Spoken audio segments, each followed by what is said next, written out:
नमस्कार दोस्तों, यदि आप भी भारत और न्यूजीलैंड के बीच खेले जा रहे पहले रोमांचक टेस्ट मुकाबले के तीसरे दिन का खेल देखकर खुश हुए हैं, तो हमारी इस वीडियो को एक लाइक जरूर कीजिएगा दोस्तों। आज हमारी इस वीडियो का लाइक टारगेट सिर्फ 500 लाइक्स का है, तो हमारी इस वीडियो को आप दिल से लाइक करना बिल्कुल नहीं भूलें। दोस्तों, आप सभी जानते ही हैं कि न्यूजीलैंड की टीम फिलहाल अभी भारत के दौरे पर है और इस समय भारत और न्यूजीलैंड के बीच 3 मैचों की टेस्ट सीरीज का आगाज हो चुका है, जहां भारत और न्यूजीलैंड के बीच 3 मैचों की टेस्ट सीरीज का पहला रोमांचक टेस्ट मुकाबला आरसीबी के home ground M Chinnaswamy cricket stadium में खेला जा रहा है। और इस टेस्ट सीरीज के पहले और सबसे रोमांचक टेस्ट मुकाबले के तीसरे दिन न्यूजीलैंड की टीम ने अपने दूसरे दिन के स्कोर 180 रनों पर 3 विकेट के नुकसान पर के आगे खेलना शुरू किया, जहां पर रचिन रविंद्र ने 22 रन तो वही डेरिल मिचेल ने 14 रन से अपने पारी की शुरुआत करी, जहां इन दोनों ने अपनी पारियों को आगे बढ़ाया और साझेदारी बनाना शुरू किया। लेकिन इस तीसरे दिन की शुरुआत न्यूजीलैंड की टीम के लिए बेहतरीन नहीं रही और गेंदबाजी पर आए मोहम्मद सिराज ने सेट हो चुके डेरिल मिचेल को यशस्वी जायसवाल के हाथों कैच आउट करवाकर पैवेलियन की राह पकड़ाई, जहां डेरिल मिचेल इस मुकाबले में 49 गेंद में सिर्फ 18 रन बनाकर आउट हो पैवेलियन लौटे, जहां इस तीसरे दिन की शुरुआत में ही भारतीय टीम को एक बड़ा विकेट हासिल हो चुका था। अब बल्लेबाजी के लिए टॉम ब्लंडल बल्लेबाजी के लिए मैदान में उतरे, लेकिन बुमराह ने उन्हें सेट होने का मौका ही नहीं दिया और केएल राहुल के हाथों कैच आउट करवाकर पैवेलियन वापस भेज दिया। टॉम जैसे आए थे वैसे ही वापस लौट गए, जहां भारतीय टीम ने न्यूजीलैंड के 2 बड़े विकेट लगातार निकालकर इस मुकाबले में वापसी के संकेत दे दिए थे। जिसके बाद बल्लेबाजी के लिए ग्लेन फिलिप्स मैदान में उतरे। फिर ग्लेन फिलिप्स ने सेट हो चुके रचिन रविंद्र के साथ मिलकर न्यूजीलैंड की पारी को संभालने की पूरी कोशिश करी, लेकिन तभी गेंदबाजी पर आए रविंद्र जडेजा ने ग्लेन फिलिप्स को क्लीन बोल्ड कर पैवेलियन का रास्ता दिखाया। ग्लेन फिलिप्स कुछ खास प्रदर्शन नहीं कर पाए और 18 गेंद में 14 रन बनाकर आउट हो वापस भेज दिए गए। तो वहीं उनके बाद बल्लेबाजी पर आए मैट हेनरी आए, लेकिन मैट हेनरी को भी रविंद्र जडेजा ने ही क्लीन बोल्ड कर पैवेलियन की राह पकड़ाई, जहां मैट हेनरी ने 9 गेंद खेली और 8 रन बनाकर आउट हुए, जहां 133 रनों के स्कोर तक न्यूजीलैंड की टीम के 7 बल्लेबाज पवेलियन लौट चुके थे। इस दौरान रचिन रविंद्र एक छोर को संभाले खड़े हुए थे और स्कोरबोर्ड को भी आगे बढ़ा रहे थे। अब भारतीय टीम ने मुकाबले में वापसी कर ली थी और सभी को लगा कि भारतीय टीम जल्द से जल्द न्यूजीलैंड की टीम को ऑन एल आउट कर देगी, लेकिन ऐसा नहीं हुआ। जिसके बाद बल्लेबाजी के लिए टिम साउदी मैदान में उतरे और बल्लेबाजी पर आए टिम साउदी के साथ मिलकर रचिन रविंद्र ने एक और खतरनाक साझेदारी भारतीय गेंदबाजी के खिलाफ बनाना शुरू कर दिया था, जहां दूसरी तरफ रचिन रविंद्र मैदान में पूरी तरह सेट हो चुके थे और वह खतरनाक बल्लेबाजी कर रहे थे। तो वही उनके साथ बल्लेबाजी के लिए आए टिम साउदी भी उनका साथ बखूबी निभा रहे थे। इसी बीच रचिन रविंद्र ने अपना एक तूफानी अर्धशतक भारतीय टीम के खिलाफ जड़ दिया। अब इन दोनों की साझेदारी ने एक बार फिर कप्तान रोहित शर्मा के साथ साथ भारतीय टीम की परेशानियों को बढ़ा दिया था। दोनों ही खिलाड़ी भारतीय टीम की स्पिन गेंदबाजी को अपना निशाना बना रहे थे और लगातार बड़े शॉट खेल रहे थे, जिसने भारतीय टीम के हर एक गेंदबाज को दबाव में डाल दिया था, जहां भारतीय टीम की मुश्किलें खत्म होने का नाम ही नहीं ले रही थीं। टिम साउदी तक भारतीय गेंदबाजी पर आसानी से रन बना रहे थे और इन दोनों की यह साझेदारी लगातार मजबूत होती जा रही थी, जहां खतरनाक बल्लेबाजी कर रहे रचिन रविंद्र अपने शतक की तरफ तेजी से आगे बढ़ रहे थे और न्यूजीलैंड की बढ़त भारतीय टीम के खिलाफ बढ़ती ही जा रही थी।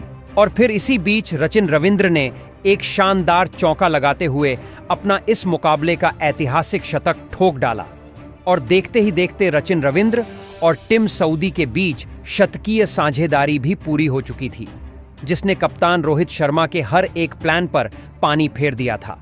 अब न्यूजीलैंड की बढ़त 300 रनों का आंकड़ा पार कर लिया था, तो वही दूसरे छोर पर टिम साउदी का बल्ला रुकने का नाम नहीं ले रहा था और फिर खतरनाक बल्लेबाजी कर रहे टिम साउदी ने भी अब अपना इस मुकाबले का धमाकेदार अर्धशतक ठोक डाला था।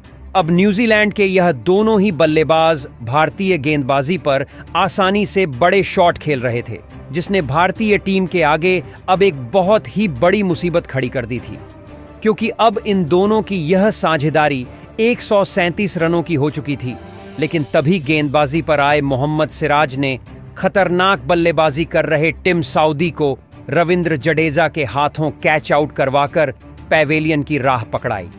टिम साउदी 73 गेंदों में 65 रनों की अद्भुत पारी खेलकर आउट हो वापस लौटे। अब एक बड़े इंतजार के बाद भारतीय टीम को न्यूजीलैंड का एक महत्वपूर्ण विकेट मिल चुका था, जिसके बाद अब बल्लेबाजी के लिए एजाज पटेल मैदान में उतरे थे। लेकिन एजाज पटेल को भी भारतीय टीम की गेंदबाजी ने ज्यादा देर तक मैदान में टिकने नहीं दिया और गेंदबाजी पर आए कुलदीप यादव ने एजाज पटेल को एलबीडब्ल्यू आउट कर पैवेलियन का रास्ता दिखाया। एजाज पटेल इस मुकाबले में 8 गेंद में 4 रन बनाकर आउट हुए, जिसके बाद अब न्यूजीलैंड का सिर्फ एक ही विकेट बचा था और विलियम ओरोर्को बल्लेबाजी के लिए मैदान में उतरे थे। लेकिन दूसरे छोर पर खड़े रचिन रविंद्र अलग ही अंदाज में बल्लेबाजी कर रहे थे और भारतीय गेंदबाजी पर जमकर प्रहार कर रहे थे और लगातार बड़े शॉट खेल रहे थे, जिससे रचिन रविंद्र की इस बल्लेबाज ने पूरी भारतीय गेंदबाजी को बैकफुट पर धकेल दिया था। लेकिन तभी अपना अगला ही ओवर डालने आए। कुलदीप यादव ने रचिन रविंद्र को भी ध्रुव जुरैल के हाथों कैच आउट करवाकर पैवेलियन का रास्ता दिखाया और न्यूजीलैंड की पूरी टीम को ऑल आउट कर डाला। जहां रचिन रविंद्र ने इस मुकाबले में 157 गेंदों का सामना किया और 134 रनों की एक अद्भुत पारी खेली और इसी के साथ न्यूजीलैंड की पहली पारी 402 रनों पर खत्म हुई और न्यूजीलैंड की टीम ने 356 रनों की एक बहुत ही बड़ी बढ़त भारतीय टीम के ऊपर बना ली थी। उसके बाद न्यूजीलैंड से मिले 356 रनों के इतने बड़े विशाल लीड का पीछा करने के लिए भारतीय टीम के 2 दिग्गज ओपनर बल्लेबाज मैदान में उतरे, जहां यशस्वी जायसवाल और भारतीय कप्तान रोहित शर्मा के कंधों पर इस महामुकाबले में अपने टीम को एक बेहतरीन और विस्फोटक ओपनिंग शुरुआत दिलाने की बहुत ही बड़ी जिम्मेदारी थी, जिसको आज इस जोड़ी बखूबी करके दिखाया और इस ओपनिंग जोड़ी ने अपनी टीम के लिए एक महत्वपूर्ण साझेदारी दूसरे पारी में बना के दिखाई। जहां यशस्वी जायसवाल और कप्तान रोहित शर्मा की इस जोड़ी ने मैदान में उतरते ही न्यूजीलैंड की गेंदबाजी पर धमाकेदार बल्लेबाजी करना शुरू कर दिया था और शुरुआत से ही न्यूजीलैंड की गेंदबाजी के ऊपर दबाव बनाकर रखा। जहां यशस्वी जायसवाल और रोहित शर्मा आज खतरनाक फॉर्म में नजर आ रहे थे और देखते ही देखते भारतीय टीम की इस ओपनिंग जोड़ी ने 50 रनों का आंकड़ा भी पार कर लिया।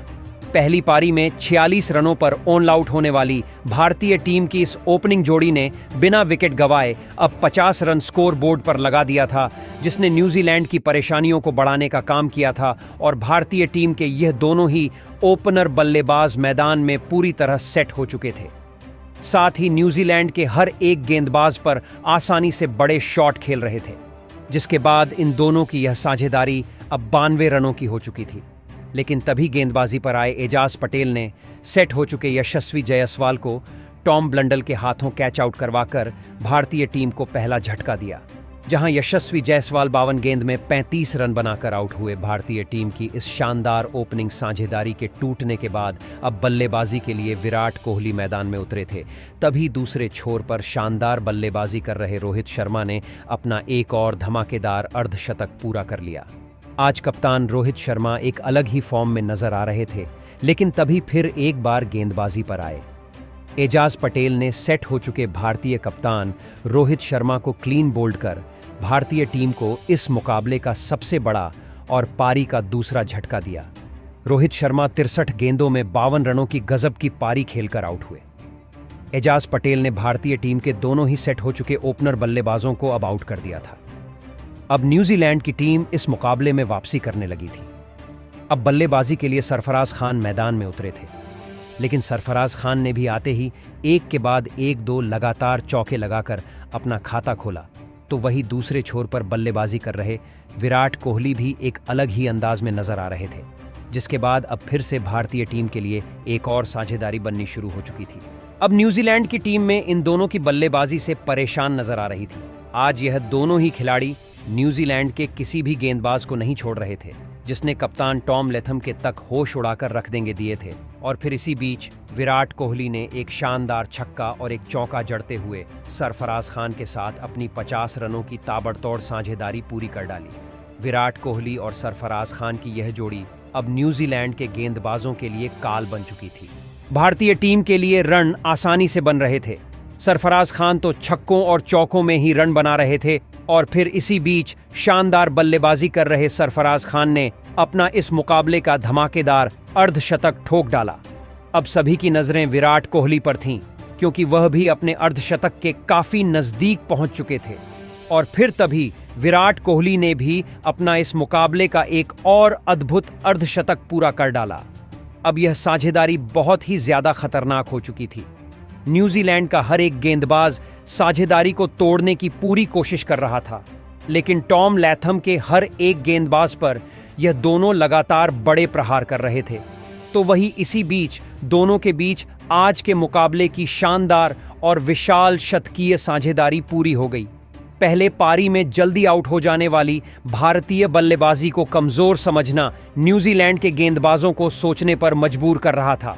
दोनों की इस शतकीय साझेदारी ने न्यूजीलैंड से इस मुकाबले दूर ले जाने का काम किया था और विराट कोहली और सरफराज खान की इस साझेदारी ने भारतीय टीम को एक बार फिर इस मुकाबले में जीवित कर दिया था। इन दोनों की साझेदारी अब 136 रनों की हो चुकी थी, लेकिन इस तीसरे दिन के आखिरी गेंद पर गेंदबाजी डाल रहे ग्लेन फिलिप्स ने पूरी तरह सेट हो चुके विराट कोहली को टॉम ब्लंडल के हाथों कैच आउट करवाकर पवेलियन वापस भेज दिया।